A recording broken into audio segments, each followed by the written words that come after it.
So part of my job in this time when everybody seems to be running for something all the time, and so you don't know what people really mean until they do it, and you can't really trust anybody, what anybody says in a run-up to an election, because they'll run any direction that they want. Look at the Democratic Party running so far left, they will eventually, when they coalesce around somebody, then they will run to the right. Who do you believe? When you can't believe the media and you don't really know what the hell is going on, what is really happening? And when it comes to healthcare, this is costing us so much money as individuals. Businesses are struggling. People are struggling. There is real pain, and our healthcare system is so screwed up now that it's far worse than it's ever been. And I think, the people in Washington are going to kill it. Now, there's a story that came out earlier that showed that Donald Trump said, hey, we've got to be the party of healthcare.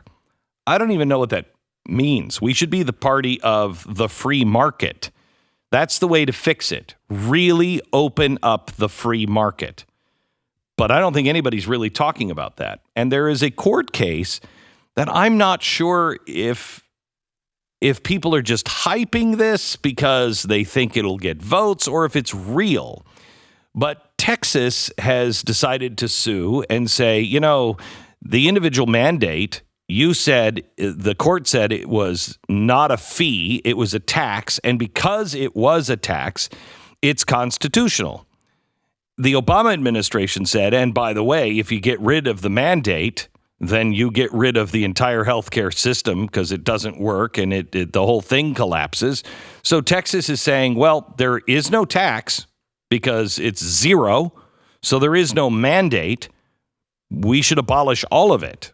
California, of course, is coming out, blah, blah, blah. Donald Trump has said that he is not going to go to court and defend Obamacare. Is this a big deal? What does it all mean? The other part of my job is to try to figure it out and bring in the people who actually follow this for a living and know it. Philip Klein is an expert on this. He's executive editor at the Washington Examiner. He's also an author of Overcoming Obamacare. What is really happening, Philip? Well, there are a few things happening. I think it's pretty clear that what happened is that Republicans, through 4 election cycles, promised that they were going to repeal and replace Obamacare. And when they had a chance to do it, they couldn't. At the time, I said this was the biggest broken promise in American history, because never before had you had a promise that office holders in one party at every level of government, state, local, federal, said we're going to repeal this thing, and then they had a chance and they didn't do it. And now that President Trump is in re-election mode, he recognizes that this is a big problem, that he didn't deliver on his promise to repeal and replace.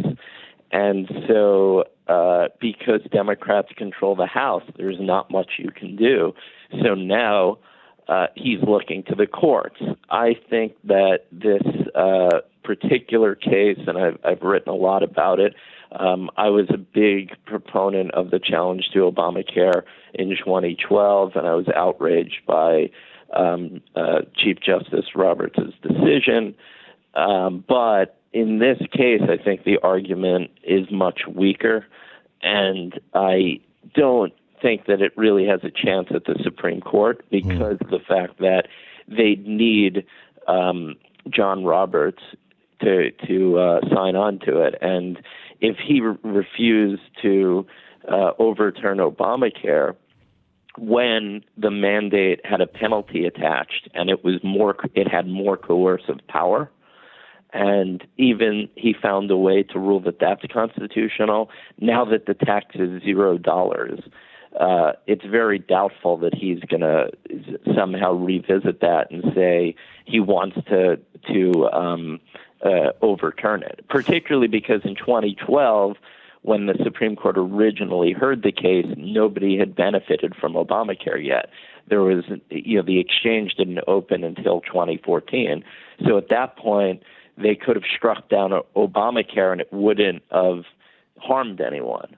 Whereas now, if the Supreme Court were going to strike it down, then millions of people who receive benefits would lose those benefits. Now, you and I have a different view of what government's power should be, but the reality is that that's going to weigh on John Roberts. He found a way to save Obamacare the first time. He's not going to destroy it now that millions of people depend on it.